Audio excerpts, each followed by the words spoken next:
Assalamualaikum warahmatullahi wabarakatuh. Kami dari kelompok 3 akan mempresentasikan hasil diskusi kami tentang perempuan dan kepemimpinan. Dengan kelompok kami yang beranggotakan, yang pertama ada Gabriela Nadia dengan NPM 232000401. Lalu yang kedua ada Mutia Fadilatul Iksani dengan NPM 232000405. Lalu yang ketiga ada Fajar Nur Hasanah Adai dengan NPM 232000420. Lalu selanjutnya itu ada Najwa Ardiana Tifa dengan NPM 232000431. Selanjutnya lagi ada Hanifah Khairunisa dengan NPM 232000433. Dan terakhir ada Adelia Sabta Kusuma dengan NPM 232000434. Langsung masuk ke materi. Yang pertama itu ada pengertian. Kepemimpinan oleh perempuan merupakan model sosial. Nah, model sosial ini terdiri dari sumber daya yang dikumpulkan dari satu jaringan atau asosiasi. Satu implikasi dari penggunaan modal sosial adalah diasumsikan sebagai dibutuhkan untuk saling timbal balik atau ada penggantian. Lalu, selanjutnya itu ada tipe dan gaya kepemimpinan efektif. Yang pertama itu ada penggerak atau drive. Yang kedua, ada hasrat untuk memimpin. Yang ketiga, ada kejujuran dan integritas atau kejujuran dan kecerdasan. Keempat, ada kepercayaan diri. Kelima, kecerdasan. Keenam, pengetahuan yang relevan tentang pekerjaan. Dan terakhir, ada ekstraversi. Untuk materi selanjutnya yaitu tipe-tipe kepemimpinan wanita. Yang pertama, pemimpin tradisional memiliki ciri-ciri direktif, memegang kendali, mengarahkan dan mengatur kegiatan anggota, menerima tanggung jawab sebagai keputusan akhir, mengatur dan menentukan standar kualitas, serta memberikan hadiah dan sanksi menurut kinerja anggota. Yang kedua, pemimpin masa depan memiliki ciri mendorong anggota untuk berpikir mandiri dan berinovasi, memiliki semangat kerjasama tim, serta menjadi anggota tim yang bertanggung jawab. Yang ketiga yaitu kepemimpinan delegatif, memiliki ciri mendelegasikan tugas kepemimpinan kepada tim, atau anggota tim itu memimpin secara bergantian. Yang keempat dan yang terakhir, kepemimpinan pilihan memiliki ciri pemimpin utama menyerahkan kepada tim untuk memilih pemimpin pada masing-masing divisinya. Tipe kepemimpinan yang kelima adalah kepemimpinan yang memberikan. Memiliki ciri-ciri memberikan komitmen dan memberikan kontribusi bagi perusahaan. Dan yang keenam adalah kepemimpinan jarak jauh. Ciri-cirinya yaitu yang pertama dilakukan oleh tim eksekutif yang terdiri dari orang-orang yang berpengalaman. Yang kedua, tim bersifat sebagai self-directed dan bebas untuk menentukan tujuan mereka. Yang ketiga, pemimpin bertindak sebagai fasilitator, yaitu memberikan konsultasi dan dukungan, serta cara untuk mengakses sumber. Dan yang terakhir adalah kekuatan kepemimpinan ini, yaitu teamwork, yang memadukan gaya maskulin dan feminim, serta memberikan nilai keanekaragaman. Yang selanjutnya adalah ciri-ciri kepemimpinan wanita.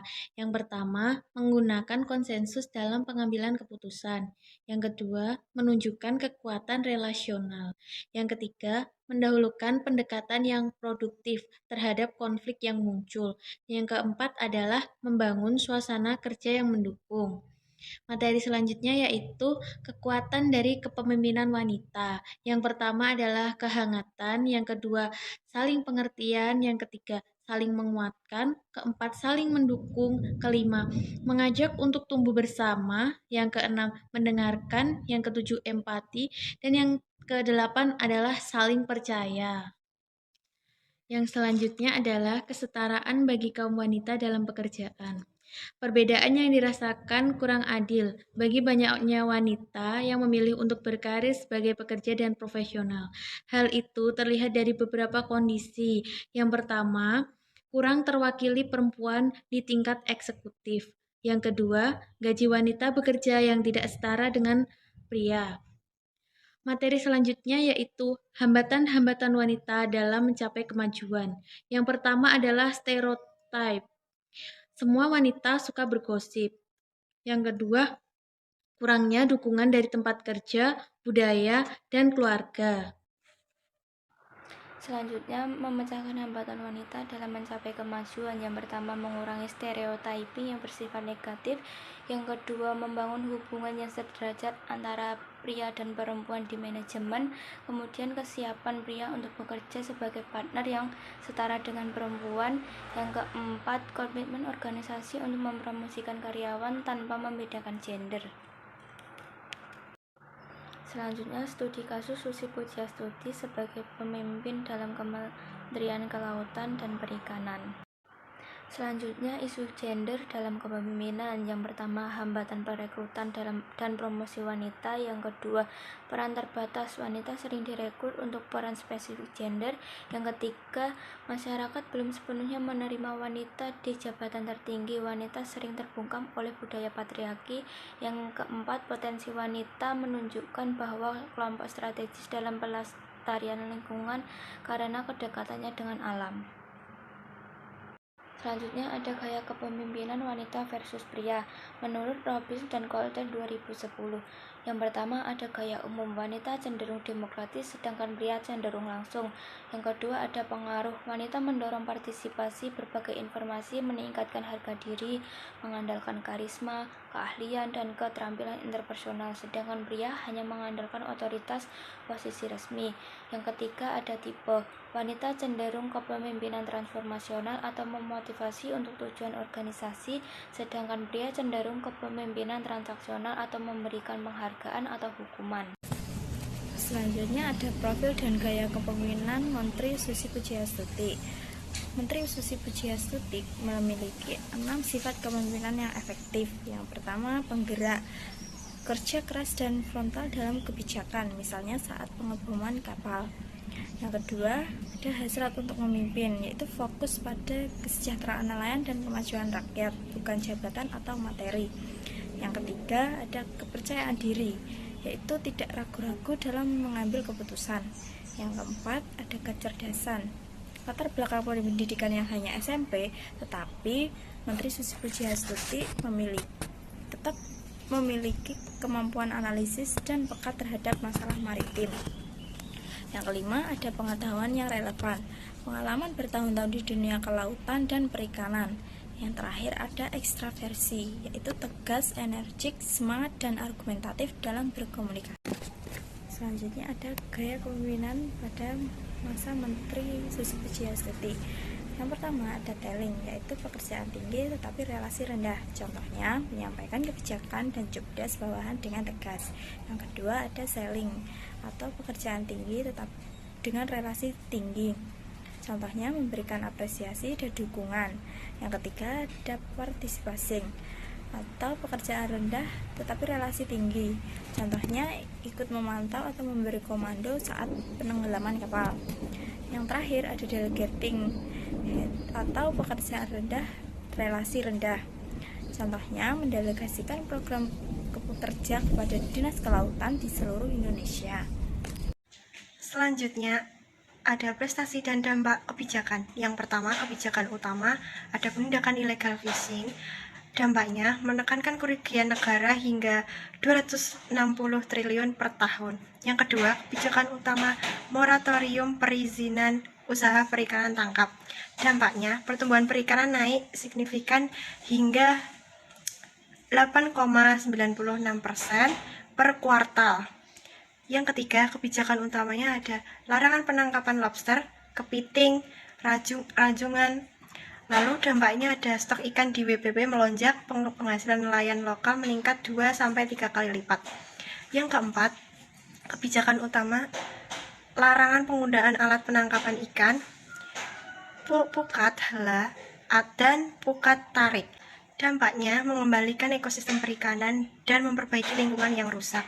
Yang terakhir ada kebijakan utama dampak global. Dampaknya ekspor ikan Indonesia naik sementara ekspor Thailand dan Filipina atau negara pencuri ikan anjlok. Dunia mengakui ketegasan Indonesia.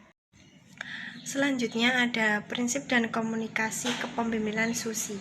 Yang pertama ada keaslian, yaitu menjadi diri sendiri tanpa menjaga image demi pekerjaan. Yang kedua ada keikhlasan. Yang ketiga, pengambilan perspektif. yaitu kebijakan keras bertujuan untuk pemulihan sumber daya dan kesejahteraan nelayan lokal.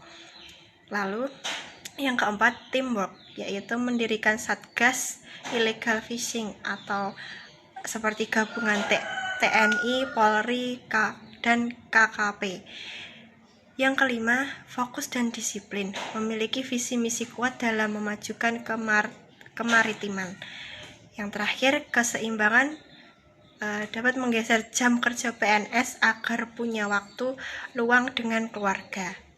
Yang selanjutnya yaitu prinsip komunikasi dan birokras dalam kepemimpinan Bu Susi.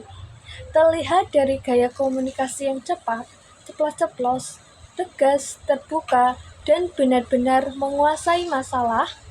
Dalam birokrasi menurut Weber, ia menunjukkan otoritas spesialisasi terutama dalam isu maritim, serta penegakan aturan yang tegas sesuai dengan Permen Nomor 2 Tahun 2015. Dari sisi modal sosial, ia mampu membangun reciprocity sehingga nelayan merasakan manfaat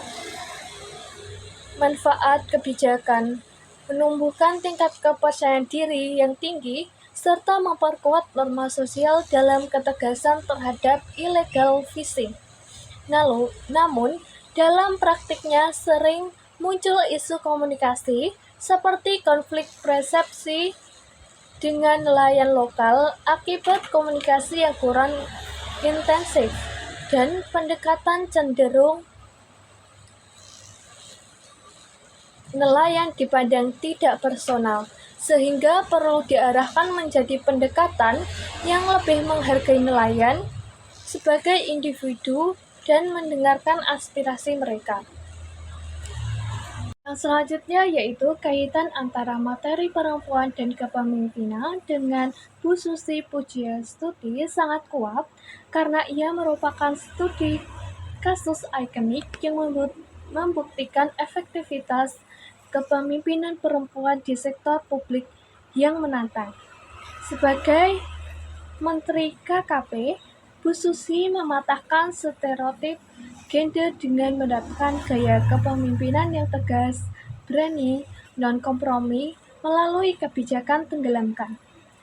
Untuk memberantas illegal fishing, yaitu berujung pada peningkatan signifikan stok ikan dan kesejahteraan nelayan, keberhasilan menegaskan bahwa kapasitas memimpin dan membuat kebijakan transformatif tidak dibatasi oleh jenis kelamin, melainkan oleh integritas, visi, dan keberanian mengambil keputusan yang berdampak besar.